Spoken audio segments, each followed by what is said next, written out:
If you're a solopreneur and you're here watching this video, I have a feeling that at some point in time, or maybe right now, you've been in a place in your business where you have just felt so overloaded, overwhelmed, maybe a bit burnt out, and you have just completely stopped doing everything. And even when you are working in your business, you find that you're just going around and around in circles and not actually moving forward with anything. If this is you, this video is hopefully going to help you to start noticing those early warning signs and have a plan for even your bare minimum so that you're not constantly overloading yourself and getting into this loop and cycle of falling off the wagon and then having to start back up again. If we haven't met before, I'm Mackenzie-Smith. I'm a multi-award-winning business coach and visibility strategist who helps introverted, highly sensitive, and neurodivergent solopreneurs to really understand themselves, create a level of awareness around how they work best, and then build sustainable businesses that actually support them instead of constantly burning themselves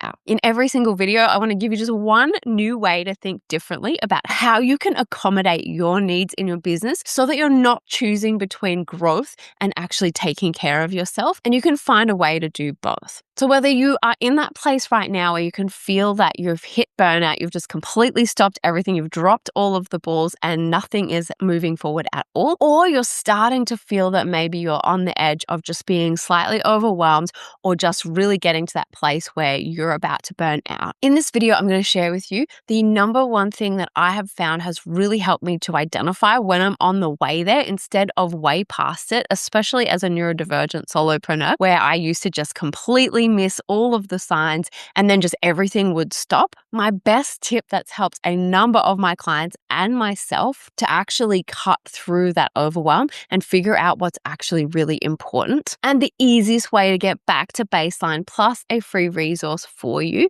so that you can actually set yourself up with a plan, know what your bare minimum is, and stop getting into that loop of burnout and overdoing it, disappearing, and then having to start again. So this is something that I know that I have struggled with in the past as well, where we just get to that point where we absolutely hit our capacity and then are just not able to continue on anymore. So this is about catching the overload before you disappear, before you get to that point of burnout, because it's so much harder to actually stop completely and then have to start again from zero than it is to just ebb and flow with your own needs, slow down when you need to, take a bit of a break, have systems and things behind you so that you can be supported along the way, and then kind of get down to like a low capacity and then be able to come back up without stopping altogether. So dropping balls isn't a discipline problem. It's about capacity. It's where for so many of us, especially my neurodivergent friends who are just like me as well, we're multi-passionate, we love a side quest, and we can so often get distracted by shiny things. We've got so many different ideas firing off all the time, and it can be so easy. I use this example all the time of like being at a buffet and being hungry, where you just want to load up your plate with every single thing. We love the novelty. We love the dopamine that comes with starting a new project or learning something new. And so we're just there stacking our plates up so high, and inevitably things are going to fall off.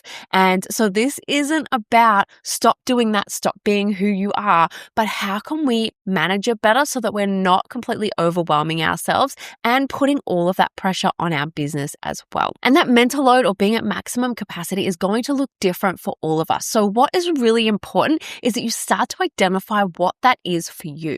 I know for myself and for my clients, it's things like just getting to the point where you have nothing left to give. And so every single task in your business just feels like too much. Even creating a simple post for your group, showing up somewhere, creating any kind of content is far beyond anything that you can possibly imagine doing right now.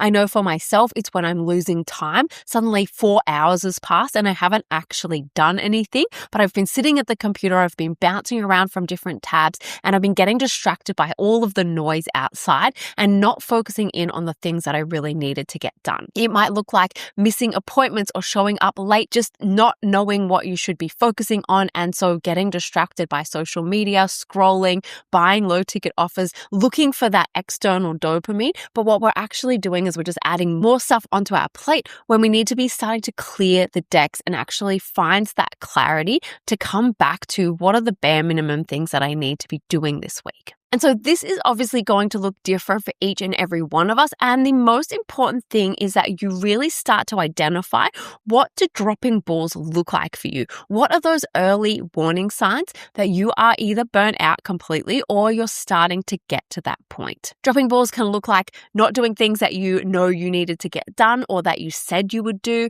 forgetting things, disappearing from your business altogether. They're not random failures. For so many of us, obviously, there are so many other layers of being neurodivergent, in particular of living with a chronic illness, whatever it is that your circumstances are.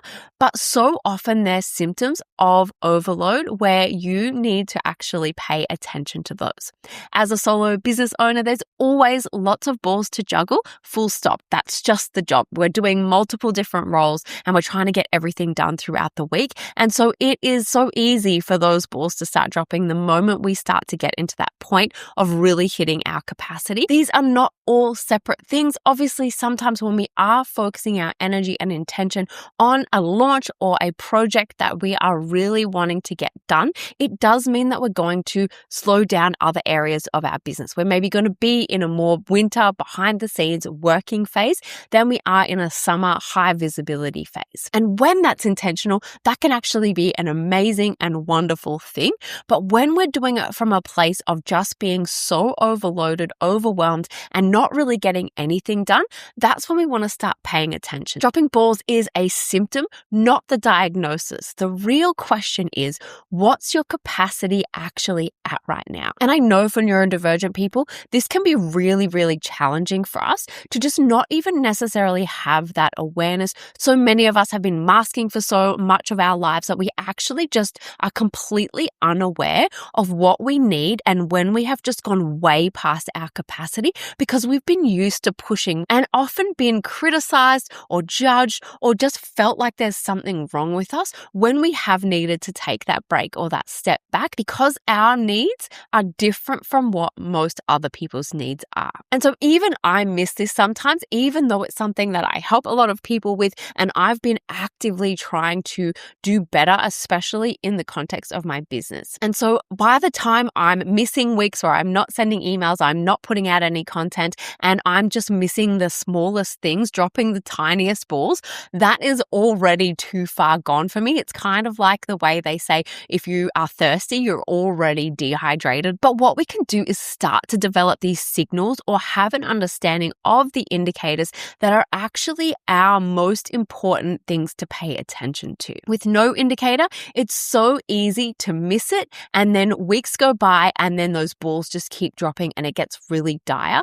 Whereas when you have an indicator or a signal that helps you to remember, hey, this is something that is showing that I'm getting overloaded, that I need to take a step back or I need to look at everything I'm doing and take some stuff off my plate, you are able to notice, you pause, and you adjust. So I have these indicators I've developed that help me to know when I'm close to burnout or I'm just over capacity. This is my number one. It is the silliest, smallest thing, and it doesn't really mean anything. But for me, what it means is that I am at that point where I'm doing too many things and I need to reset.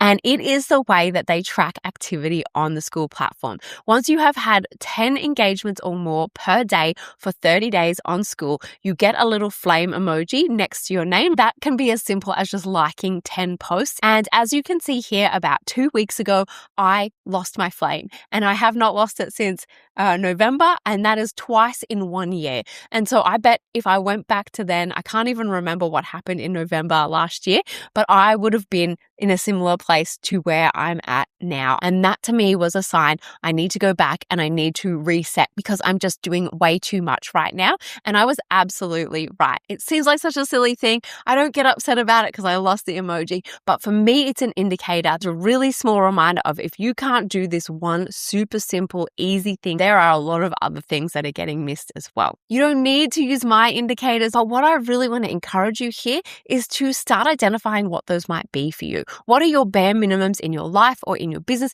Maybe it's that you go for a walk every single day, and on those days where you're talking yourself out of it or you're missing it completely, maybe it's you get up at a certain time every single day, and when you're hitting snooze on the alarm clock, you know that that means something. The most important thing is that it helps you to identify when when you're at a point where you need to stop, reevaluate, and take some things off your plate. And so what do you do when you're actually at that point? This is my 3-step indicator method for what I do when I realize that I have not been able to do even the most bare minimum thing. Notice what shows up when you're at your max. Offload, stop relying on your brain to remember, and then take off what you can to really just focus on the most important things. Don't rely on your brain. And for overthinkers specifically, we need systems to shift that energy. And this is one of the most important things that has helped a number of my group mentoring clients, because so often we actually, are holding too much in our brain, so it's really hard to get perspective from it. And also across a year, we're forgetting key moments or seasons or things that are happening in our lives, in our businesses, that maybe happen every single year. And because we're relying on our brain to remember, it will not remember by the time it loops around again. If you watch my recent interview with one of my group mentoring clients, Chloe, we talked about this extensively because she is one of the people that we have spent years talking about this, where every single year we know certain seasons we have more energy than others. So for us, we love the cold weather and are often more interested in launching around the winter seasons than we are in the hotter seasons. If you have certain times of year that you go away on holiday or offers that you launch at certain times of the year, it's so helpful and important to leave your future self notes so that a year later, you're not trying to remember, what did I do this time last year? And that's why we can so often be constantly starting over from scratch instead of using our past iterations to learn from and evolve with. So this can be as simple as just writing down all your ideas, brain dumping everything that's in your mind, and just freeing yourself of that extra mental load at the end of the day or the start of the day, doing a review at the end of the week, or leaving yourself these little reminders and notes in your calendar, in a notes app, or where you can even schedule for it to pop up a year later when you know you'll be launching the same thing again. And you'll find that when you start leaving yourself these reminders, you'll stop pushing yourself through seasons where you're just never as productive, and you'll start to completely transform the way that you run your business because you're not expecting yourself to operate the same the whole year around. And then the last part is to take things off your plate. I know for so many of us, this is hard because we're so good at being able to see all the variables and how all of the pieces link together.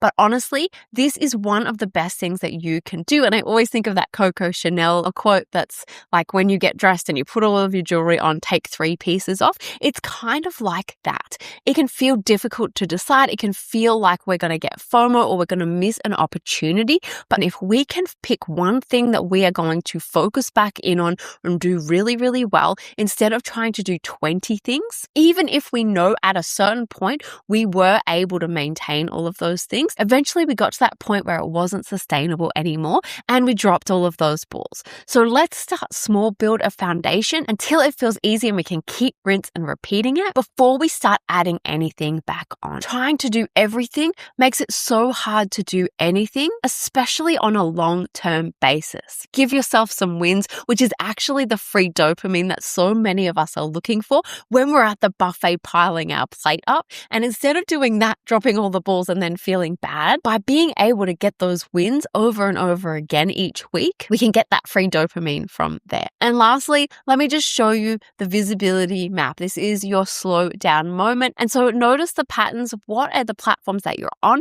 What is a sign that you are trying to do too much because you are struggling to get this simplest thing done? Grab the flow map. I'm going to show you right now what it looks like. I will link it below so that you can come and check it out as well. This is going to prompt you to pick your primary platform and then maybe one other, but most importantly, to actually stop trying to do everything at once and really decide what you're taking off. For me, I've actually decided to stop focusing so heavily on Instagram and email and really prioritize my school communities and my YouTube channel right now until I'm able to do that consistently. And so I'm telling you, I'm practicing what I preach. At the end of filling this out, you're going to actually be able to either make a copy or download a PDF of what your plan is.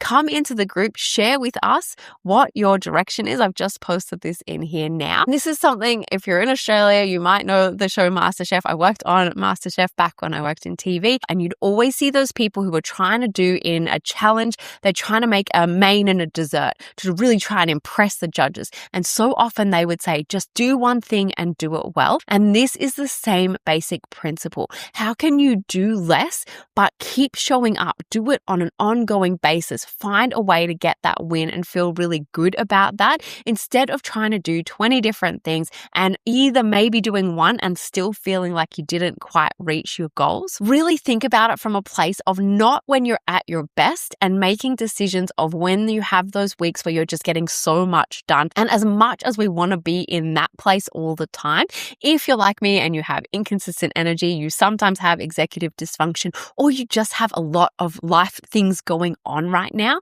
it is not realistic to make your plans for when you're at your best. So what we need to do is actually make plans for our lowest capacity, because we know on those weeks when we're feeling really good, we have a lot of extra time and energy available. We're then, yes, of course, going to be able to do more.